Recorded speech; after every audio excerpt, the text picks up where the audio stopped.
padà sórí ìkànnì yìí. Lórí ìkànnì yìí la ti máa ń ṣe review àwọn sinimá èyí tó ti kọjá lọ tàbí èyí tó ń bọ̀ lọ́nà. Ẹ káàbọ̀ padà lẹ́ẹ̀kan sí i. Tó bá jẹ́ pé ẹ̀yin ṣẹ̀ṣẹ̀ darapọ̀ mọ́ wa fún ìgbà àkọ́kọ́, a kí yín pé ẹ káàbọ̀, ẹ kú àfọmọnìyàn. Ṣùgbọ́n tó bá jẹ́ wípé a ti jọ wà níbí tipẹ́, mo kí yín wípé ẹ kú gbogbo ìgbà wa. Ẹ ṣé púpọ̀. Sinimá tòní tí a máa gbé yẹ̀wò ni a pè àkọlé rẹ̀ ní Ọmọ Agége.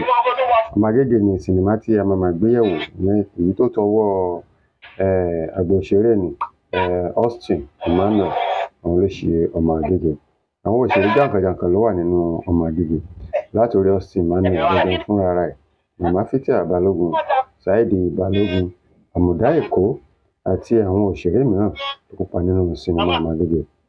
Nínú sinimá yìí láti rí ọkọ àti ìyàwó oníjàgídíjàgan, Fathia Balogun tó jẹ́ ọmọ ọ̀ta, ó tún fẹ́ ọmọ ọ̀ta ìyẹn tó jẹ́ Austin Emmanuel.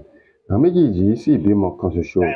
Ọmọ kan ṣoṣo tán wá bí yìí, àwọn ò mọrú ọmọ tán bí, ṣùgbọ́n wọ́n ṣe ìṣe wípé àwọn ò fẹ́ kí ọmọ tí àwọn bí kó ṣe kíni, kó mú ìwà tí àwọn wù.